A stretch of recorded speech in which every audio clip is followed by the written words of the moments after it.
Bom dia, boa tarde ou boa noite. Tudo bem com vocês, jovens? Vamos à nossa dose semanal de literatura.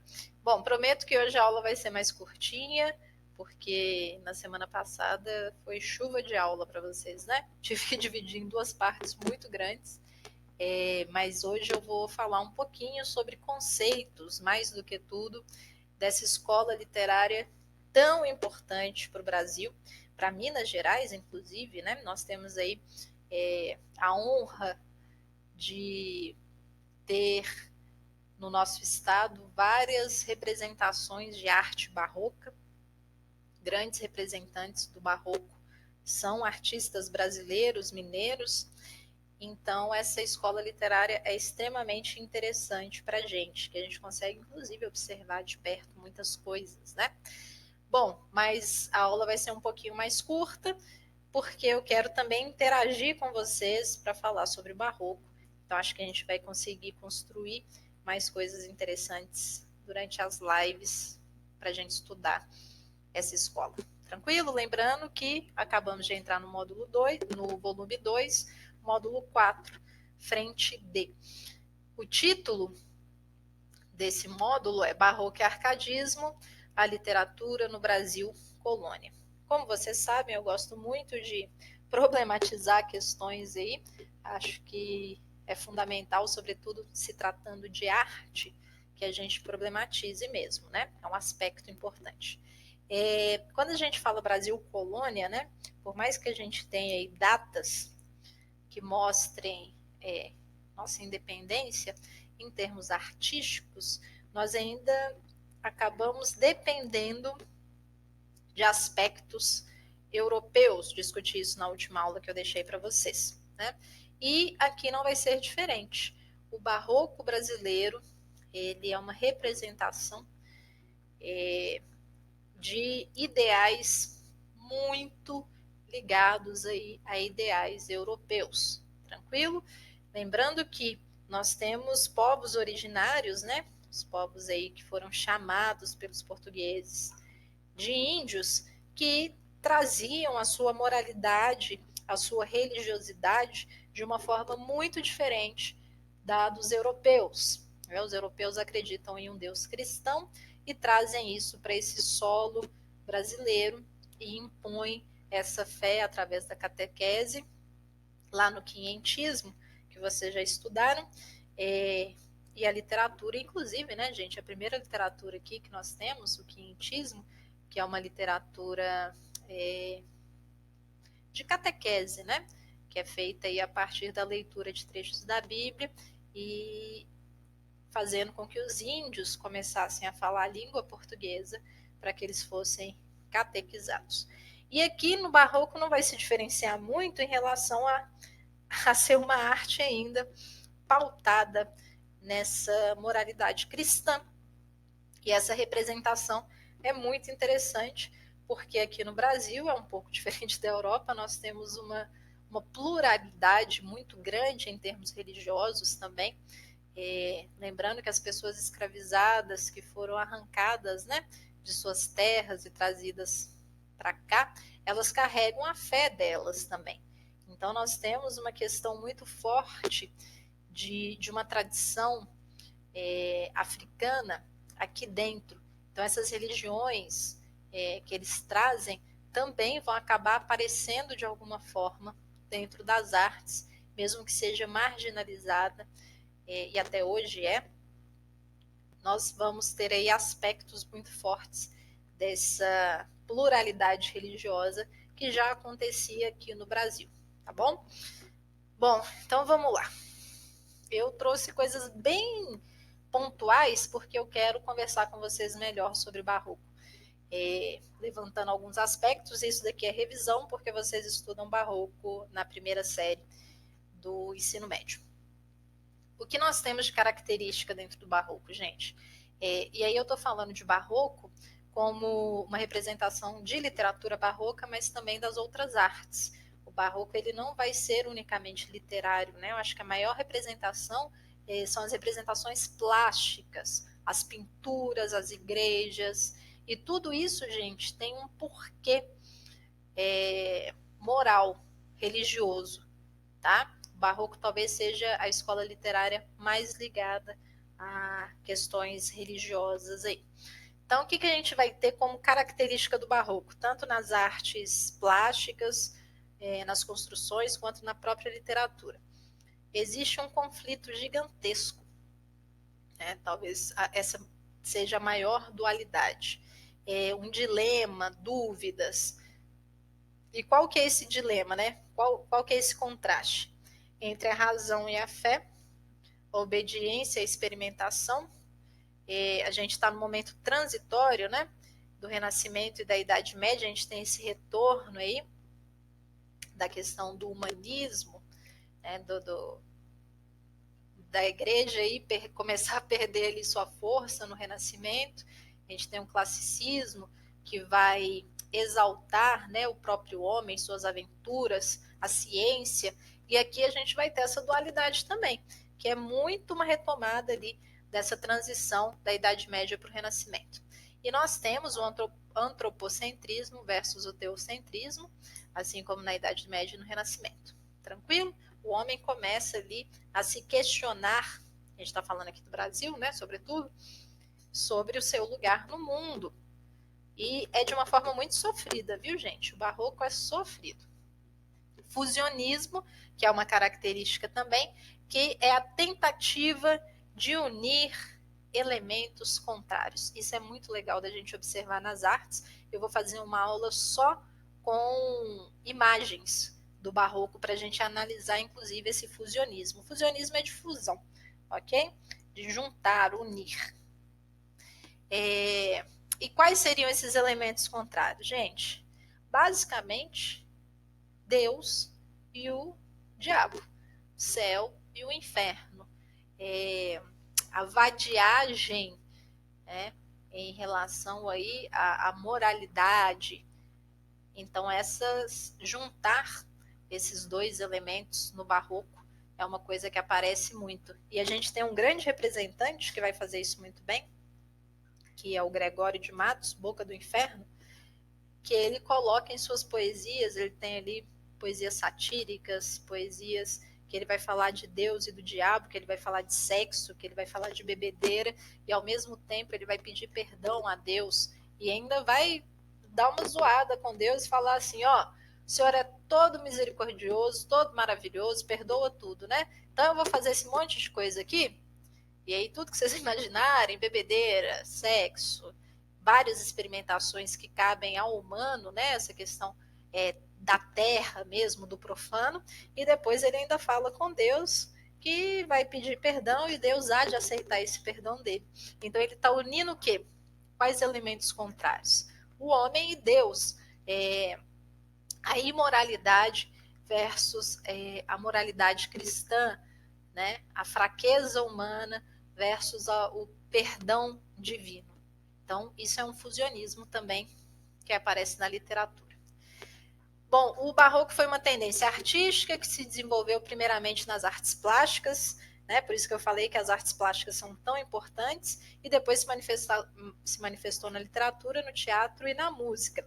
Tem música barroca, que é lindíssima, inclusive, que é a música erudita ali, religiosa, que vários compositores se debruçaram nessa arte, muitas vezes sem acreditar muito, tá, gente? Eles faziam pelo poder da própria arte. O berço do barroco é na Itália, do século XVII, mas ele vai se espalhando aí, gente, por toda a Europa, ok? Por incrível que pareça, na Espanha, França e Portugal, a gente já sabe que o barroco lá é muito forte, mas ele acaba indo para outros países também ali da Baixa Europa, como Bélgica, Holanda e alguns outros países um pouco inusitados de se imaginar o barroco, mas eles aparecem também. E ele permanece vivo, né? E, óbvio, se modificando ao longo do tempo, até o século XVIII e até hoje, gente. É muito difícil difícil não existe mais produções barrocas, mas existem aí as inspirações barrocas, tanto na arquitetura, quanto na música e na literatura também, né? Então existem vários artistas aí que bebem desse lugar do barroco, que é muito bonito mesmo, né, gente? Eu sou suspeita a falar, porque eu gosto muito de barroco. O barroco traz uma melancolia que eu acho muito bonita, traz um questionamento ali, a gente se posicionar diante do mundo, pensando e vendo isso se manifestar artisticamente, né? O barroco tem tudo a ver com uma exuberância, com requinte, tanto na linguagem, tá? Que a gente vai ter vários hipérbatos, a sintaxe não é uma sintaxe simples, a gente tem muitas inversões na literatura, então existe um preciosismo ali, existe quase uma obsessão por essa forma requintada, e a gente vê isso nas artes plásticas, né? Quando você vê uma igreja, por exemplo, não sei se todos vocês já foram, mas você vai ver uma igreja barroca, é de um requinte absurdo, exagerado até. Né? Essa exuberância que existe na arte barroca, ela é uma exaltação também aos céus, a Deus. Né? Então, inicialmente, uma igreja precisaria de ser um lugar fechado, tranquilo, para você receber ali os fiéis. Só que não, né? Dentro da arte barroca, a forma se sobressai, né? Essa exuberância se sobressai. E na literatura também, o vocabulário vai ser muito rebuscado, vai ter muita questão ornamental na literatura.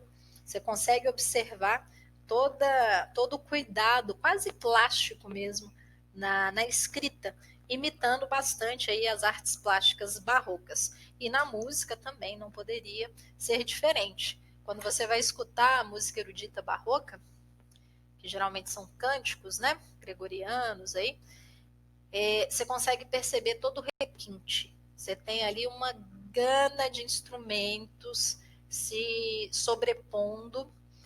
Para quem gosta de música erudita aí, deve conhecer um pouco de música barroca. Você consegue ver os tons, as oitavadas que existem dentro da música barroca. É muito bonito. Você usa instrumentos que vão se crescendo e sobressaindo para formar a melodia. Então, essa exuberância é típica do barroco. Acho que quem se aproxima em termos estéticos, assim, né, com esse cuidado, não que seja parecido, mas existe um cuidado muito grande, são os parnasianos, né? Então, voltando aqui, essa produção barroca, ela tem muito a ver com a religiosidade, né? E uma questão aí entre uma postura cética e racionalista e pagã, que é lá dos neoclássicos, em relação a Deus e a religião. Tranquilo? O barroco, gente, ele é bem moralizante, tá? Ele é meio assim, para educar os fiéis. Tanto é que quando você entra numa igreja barroca, a primeira sensação é essa, né? Você é diminuto, você é pequeno, você é ínfimo, você é quase nada perante a grandeza divina. Então tem essa questão aí muito moralizante relacionada ao barroco. E aí, gente, a gente vai ter artistas incríveis, incríveis do barroco, que eu sou suspeita a falar porque eu sou muito fã. Um deles, para mim, que é o maior artista barroco que já existiu, que é de uma perfeição, assim, que eu nunca vi igual. Teve, inclusive, uma exposição dele aqui em 2000 e muito tempo atrás, 2007, 2008, que eu tive a oportunidade de ver, que é o Caravaggio. Caravaggio, ele pinta, né, óleo sobre tela, e o Vaticano ama, inclusive, as obras do Caravaggio, grande parte das obras do Caravaggio estão lá, e ele tem uma obra que é a Deposição de Cristo, que é uma das mais famosas, que é bem bonita, inclusive, você consegue ver os detalhes, as expressões faciais, e Caravaggio ele vai pintar muito aí coisas relacionadas à igreja, não só à igreja, tá? Ele tem outros tipos de pintura também. Nós temos o Gian Lorenzo Bernini, que também é muito famoso. Ele faz o Êxtase de Santa Teresa. Não sei se vocês sabem, mas a história de Santa Teresa é bem interessante, inclusive na literatura. A literatura vai usar muita intertextualidade com esses santos católicos. E Santa Teresa, em um dado momento, né, diz que ela levita, ela acaba levitando aí, e porque ela é tocada, né, pela divindade. Então, o Bernini, quando ele vai fazer essa obra, né, uma escultura em mármore, relativamente grande, ele mostra essa faceta da Santa Teresa, que é bem bonita, inclusive, você consegue perceber a face dela. E todos esses ornamentos barrocos, né, gente, por favor, o pessoal conseguir esculpir em mármore dobras da roupa. É uma coisa fenomenal, é bonito demais. Eu amo. Bom, então vamos lá. Mas eu quero fazer uma aula só sobre isso com vocês, tá? Lembrando que aqui a gente é cheio de grandes mestres do barroco, né? A gente tem o maior estudante de barroco, acho que do mundo, que é o Afonso Ávila, que ele vai ser um estudioso aí, tanto da literatura quanto das outras artes barrocas. E ele nos dá uma aula aí, né? Ele ensina muito sobre grandes mestres do barroco, mestre Ataíde, o próprio Aleijadinho. E nós temos em Ouro Preto, Mariana, Tiradentes, qual que é aquela outra cidade que tem os profetas, gente? Esqueci. Grandes obras aí desses representantes, né? Do barroco. Bom, uma coisa muito interessante da gente pensar, coloquei aqui, aí já vai ser um pouquinho sobre a escrita, tá? Se apareceu cultismo e conceptismo, pode saber que a gente está falando de barroco. Vamos entender o que é isso dentro da literatura, tá? É muito comum a arte barroca ela querer despertar em você, ao mesmo tempo, inclusive, que tem uma coisa muito divina isso, né? Que é a audição, o tato, a visão, até o olfato, gente. Isso não foi tão comum assim, não, mas existe essa possibilidade também em algumas obras. Por quê? É como se você fosse tocado pela totalidade, né? Tocado pela divindade aí, arrebatando todos os seus sentidos. Então, o barroco está para além do intelecto. Ele não cabe só à razão. Ele é sensorial também. Ele quer trazer essa sensação para você. Nós temos um camarada aí que é um grande representante, que é o padre Antônio Vieira. Ele representa aí, né, a arte barroca de uma forma muito interessante e ele, inclusive, é muito polêmico, viu, gente? Tem alguns sermões aí do Padre Vieira que questionam, inclusive, a própria igreja. Eu, particularmente, gosto muito dos sermões do Padre Vieira e a gente vai ler alguns juntos também para vocês entenderem do que eu estou falando. Bom, primeira coisa, né, gente? Cultismo é quando você exercita ali o culto à forma, ok? Cultismo nesse sentido. Já falei com vocês que o barroco é rebuscado. Então, o cultismo é buscar mesmo esse exercício aí do culto à forma rebuscada. Tranquilo? Então, a sofisticação, as variedades linguísticas ali dentro, elas são enormes, né? Alguns falam que existe um contorcionismo linguístico para se escrever de forma barroca. Então vamos lá, cultismo, percepção sensorial, busca-se sentir o conflito, é o que eu falei com vocês, né? Dimensão visual na arte, com uso de cores quentes e contrastes, que é lindíssimo se ver. Gente, tem uma expressão italiana, né? O barroco é italiano, que é o chiaroscuro, que é exatamente essa ideia de dualidade, que é o claro e o escuro. E isso vai aparecer nas pinturas. Você consegue perceber isso, né? Talvez o barroco seja a arte que mais buscou aspectos sensoriais também aí para se manifestar. Utilização de palavras cultas, vocabulário sofisticado, sim. Uso de metáforas, hipérboles e sinestesias, figura de linguagem presente no barroco. Super presente. O tempo inteiro eles usam metáforas, né, a sinestesia aí, que são as questões das sensações. Então, o cultismo a gente pode entender como jogo de palavras. É o que se manifesta dentro da poesia, dentro dos poemas barrocos. Tranquilo? E aí, enquanto a gente tem essa parte física, a gente tem um contraponto disso, que é o conceptismo. O que é o conceptismo? Percepção racional, tentar entender a dimensão racional do conflito. Conceptismo vem do espanhol concepto, né, que significa ideia. É o pensamento lógico, o uso de analogias e histórias ilustrativas, né, a parte mais descritiva, o uso de antíteses e paradoxos. Então aqui a gente está falando sobre uma questão das ideias, quais são os conceitos aí colocados dentro do barroco, que mostra o que, gente? O conflito entre o racional e o irracional, né? Entre a racionalidade humana e a religiosidade humana, que não vai partir aí de concepções científicas, né? Parte de um outro lugar a religiosidade. Tranquilo? Bom, eu dei uma pincelada aí sobre o barroco. Claro que eu vou ler com vocês vários trechos sobre o barroco para a gente conseguir enxergar isso.